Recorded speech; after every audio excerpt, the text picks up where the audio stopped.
Welcome to episode 5 of the Make It Matter podcast. We're kicking off the new decade together. Today, we'll share some thoughts about how to make 2020 the best year ever.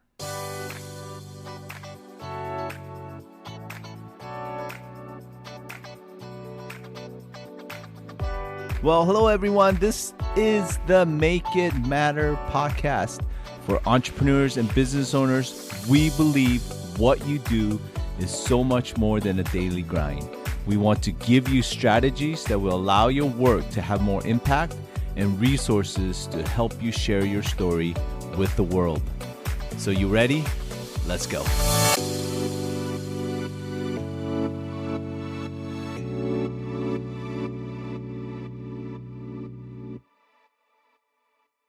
Welcome to Make It Matter podcast. My name is Hanju Lee. I am here in the studio with Dave Brubaker, man. What's up? Happy New Year. What's up? Happy New Year. Are you as excited as I am? More. Yeah? 10 times more. Oh, yeah. Show me. Oh, my gosh. What? He's doing push-ups on the ground. He's freaking out. He's sweating. All right. You win. Hey, what are we going to talk about today? Dude, you know, everyone goes into January with like these big dreams of how great it's going to be, getting their hopes up. And the reality is we do that too. We're about that. So I hope that there's not like cynics out there who are like, oh, it's January, we're going to do the whole 2020 vision. Yeah, we are. And we're not cynical about it, dude. We love that. Actually, I always think of Shawshank Redemption. It says hope is a good thing. So we are going to get our hopes sky high. We're going to dream big. We're going to have like a vision of some words that we're going to be stepping into this year. And I'm pumped about it in 100% uncynical way. Yeah, I like that. I saw a post the other day, and it said, I wonder how many puns are going to be about 2020 being the perfect vision this year. Yep. Yeah. Let's go. 1,000,001.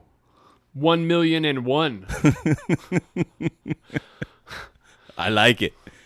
So yeah, but real quick first, before we get into some of the words for this year, I have to say, I hope everyone got to listen to the last episode about The Unhurried Life. Exactly, because even I know you said you got a little time to breathe and think over the holidays, but for me, I was out walking my dog the other day, and he was stopping to smell the flowers. I mean, like, how classic is that in the unhurried life? And I remember getting very impatient with him, like, come on, keep walking. We're on a schedule here, you know? And it's like, man, I really need to listen to episode 4 again. Yeah. Dude, when you're getting upset when your dog stops to smell the roses, you might have a problem. I hope that last episode, it really helps. Yeah, that quiz question number 4. Dude. Yeah. That's real, dude. I'm sorry to my dog George. I'm still a work in progress, but that's why we're here. That's why we're talking about this. It's important for all of us. Yeah, sorry, George. And sorry to all those pedestrians. I have a different mindset now. Yeah, we want to give you the right of way. We know that's the right thing. That's right. All right, so as we get into this year, there are a few words that we're excited to step into, and I feel like there are going to be some key themes for the year ahead. And so I hope we can talk about that and almost like let these be some of the dreams that we're looking forward to. The first word for me is, and actually I'll tell you, they actually all start with the letter R, dude. I don't normally get to alliterate, but man, I hope that helps it be super memorable. So shout out to the letter R. Come on, dude. Come on. But the first one is the word rise. And I'll tell you, honestly, it started with Rise of the Skywalker. Don't worry, I'm not going to talk about it. I'm not going to say anything. Love that movie. But I was aware, even before watching it, that, you know, we're talking about the rise of some unexpected leaders. That whether just some marginalized leaders, but also as someone who has daughters, you know, and who has such an appreciation for, I actually think Rey is my favorite Star Wars character in the whole Star Wars universe. I'm shocked that a new character can come along and take Chewbacca's place. I thought I was going to say Yoda. Dude. No. Chewbacca, man, it's like my brother. But Rey, Bro, if you're gonna go Wookiee, you gotta commit, man. That was like a halfway Chewbacca. Yeah, Yeah, I'm not gonna go all the okay, way. Yeah. all right. But as I was saying, Ray, for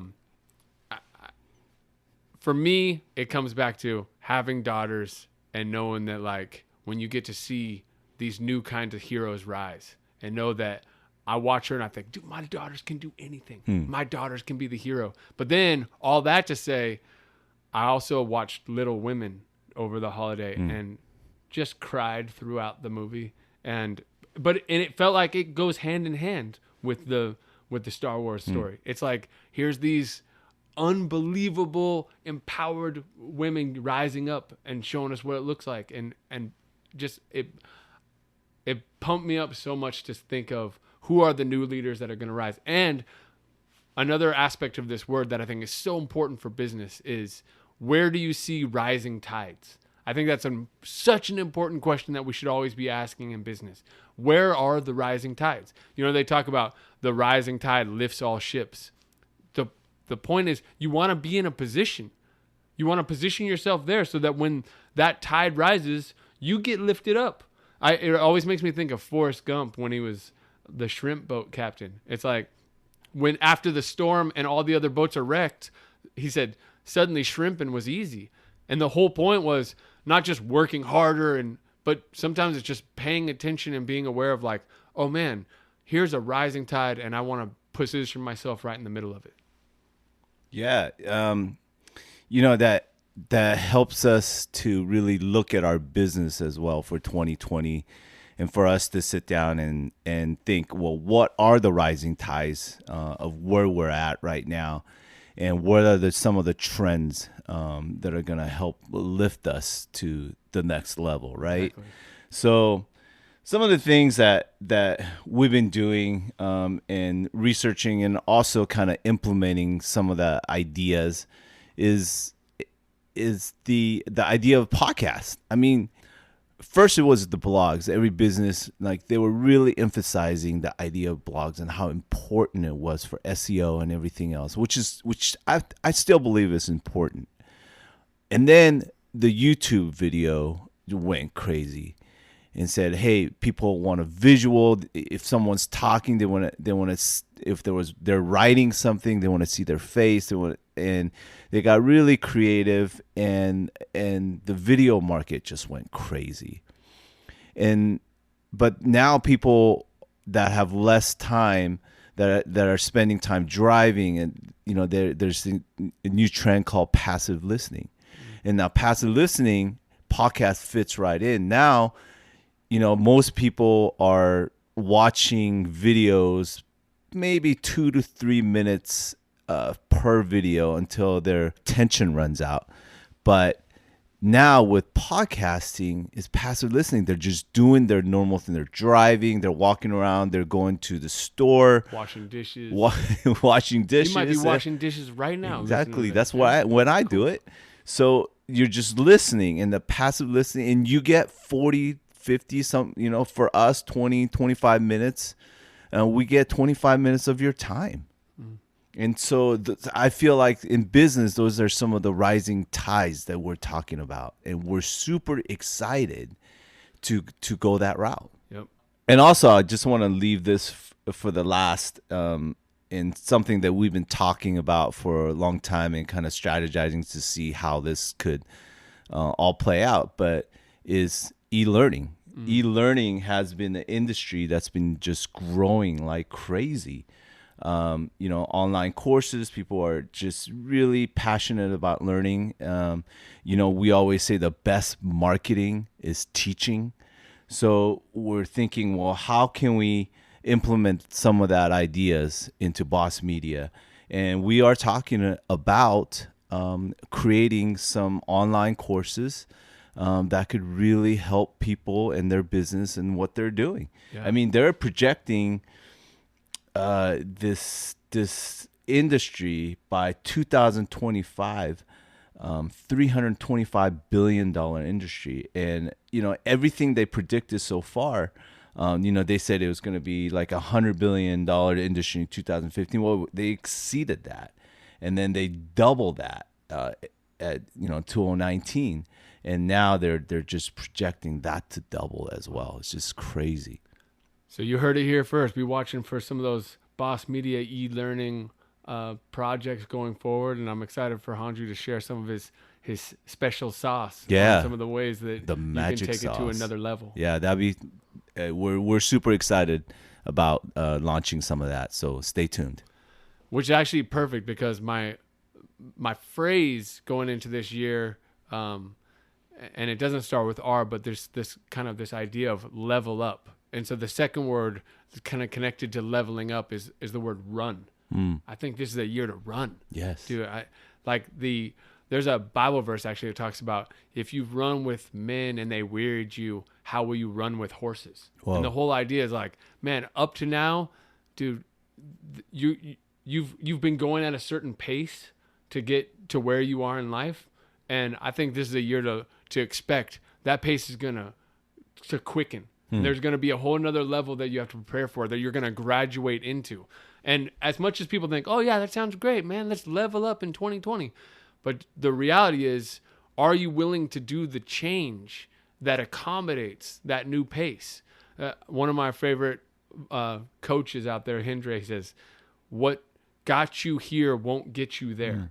So the challenge of leveling up is that, are you willing to let go of things that have even made you successful up to this point? They're the things, the strengths even that you relied on to get to this current place you're at in life, and recognize that the next level is going to require change and evolution. It's going to require new traits that you'd be willing to implement, and a completely new pace. But I'm excited for, if we're willing to be open to change, for what that looks like to level up and run.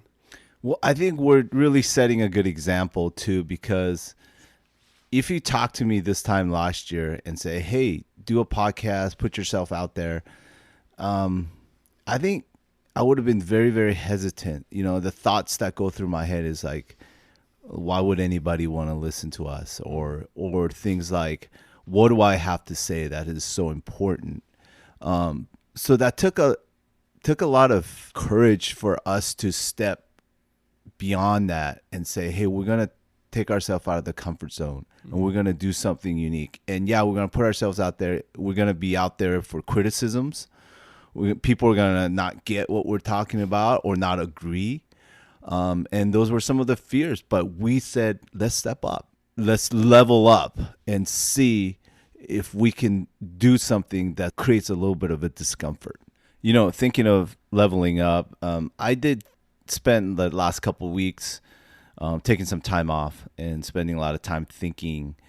And there's something that I've been reading a lot in the last year or so on a lot of business books and business book that talks about success and how to basically hustle and work hard to increase your success. And as I was just quietly thinking about a lot of those things, and I said, it really talks a lot about self-promotion and that a lot of things that happen, that you carry this strength to make it happen. And I just feel like that's not true always. I think exactly what you said was 75% of it is BS. It's like how I remember you phrasing it. Yeah, I'm trying to kind of clean it up. Right? Yeah. 2020. But yeah, come on, man. Yeah, that's exactly what I said. I said 75% is all BS, because I just realized that a lot of things that we talk about making us successful, whatnot, is a little bit out of our control. And people that say, hey, work hard and things will go your way. Well, I have examples of the hardest working people that I know that don't experience the success that we think that they should be experiencing. So my thought this year of 2020 is a little bit counter. Come on. And I'm thinking, you know what? Moving away from self-promotion and just promoting others around us. It might not sound like, oh, that just sounds like you're wasting your time, and that's not helping your business. But there's something genuine and true about that. And even this podcast, and I was telling Brew earlier, like I have to do a self-check, self-heart check. Like, am I doing this podcast because it's going to promote our business and bring a lot of clients in? Or am I really doing this podcast because it's really helping somebody? Come on. You know, that's funny because ultimately at the end, I think it'd be great that Boss Media is known for lifting other businesses up. Dude. It's funny. I don't know if we even talked about this, but there was this old Vidal Sassoon commercial back in the 80s. And their quote used to be, if you don't look good, we don't look good. Yeah. And I've always felt like that reflects on Boss Media. Like, dude, we're in a way that's not self-promoting. Like, I would hope that the reputation that we have is for making other people look good and cross-promoting other businesses. And if there's something that Boss Media is going to be known for in the world, it's going to be for the way that we lift others up. That's so good, bro. And I love just sitting here going through this stuff because it just reinforces everything. It's just like having a board meeting and saying, this is who we are. And we're just saying, this is what Boss Media is all about. Yeah, I am reminded. Yeah. And this is so good. Amen. All right. One last word, one last R word. We want you to be real. And that's a Boss Media word. Real. All heart. Real. So when I think about that word, I always have to go back to the Velveteen Rabbit. It's a kid's story. I know you might not expect to hear this on the podcast. Feels like your mom reading you something at bedtime. But this is such an important word. And I think it actually is a picture of how we want to function in our business in 2020 compared to what everyone else is out there chasing. So I'm just going to read this to you. Excerpt from a Velveteen Rabbit on being real. It starts off with the rabbit says, "What is real?" asked the rabbit one day when they were lying side by side near the nursery fender before Nana came in to tidy the room. "Does it mean having things that buzz inside you and a stick-out handle?" "Real isn't how you're made," said the skin horse. "It's a thing that happens to you when a child loves you for a long, long time and not just to play with but really loves you. Then you become real." "Does it hurt?" asked the rabbit. "Sometimes," said the skin horse, for he was always truthful. "When you're real, you don't mind being hurt." "Does it happen all at once, like being wound up?" he asked, "or bit by bit?" "It doesn't happen all at once," said the skin horse. "You become. It takes a long time. That's why it doesn't happen often to people who break easily or have sharp edges or who have to be carefully kept. Generally, by the time you're real, most of your hair has been loved off and your eyes drop out and you get loose in the joints and very shabby. But these things don't matter at all, because once you're real, you can't be ugly, except to people who don't understand. And once you are real, you can't become unreal again. It lasts for always." Yo, Boss Media. This is how we do it. This isn't just about toys, man. This is real life. And I'm so excited for this invitation that you get to be real. That when you talk about those other toys in the story, these ones that want to have something buzzing inside you or have being wound up to be like shiny and special, that just sounds like so many other businesses just chasing this false illusion and trying to make some big splash, trying to self-promote themselves into greatness. I'm saying, dude, trust the realness. Trust that old, shabby, stuffed animal. There's things that have been close to your heart since you were so young. Let that lead you into 2020. And I'm pumped that, dude, that the clients we work with, that the people that we collaborate with, that we're actually ushering each other into like newer levels of realness. Yeah, and you can ask yourself this question: what does being real mean to you? And what does that mean for your business? And I love this quote. It says, "Authentic business inspires and prospers." And I think being real and being authentic is being true to who we are. And what does that mean? I think it means we don't put on this front that we are perfect. And if you do business with us, everything for you will be perfect too. I think it means we lead with our passion and we build a business that is purpose-driven and beyond just making a buck. I think it means we take time to listen and understand, honor, respect, and even promote all those who we come in contact with. And you know what part I love most about the story? Where the skin horse says, when you stop making all your imperfection matter so much, you become real. And once you are real, you can't be ugly, except to people who don't understand. So you know what I say to that? Be real. You just can't lose. So to wrap it up, our blessing for 2020, may you rise with the tides like Ray and the Little Women. May you run with the horses, and may you be as real as a toy bunny. Excited for 2020 together. So there it is, everyone. Our hopes and dreams for 2020 for us and for you. Hey, if this really spoke to you, our hope is that you will share this podcast with others. That would be the greatest honor for us. And also, we would love to hear from you. So just leave us a comment on iTunes review or contact us directly by going bossmediagroup.com. That's BOS1S mediagroup.com. In the meantime, thank you so much for listening. And remember to always make it matter. Bye for now.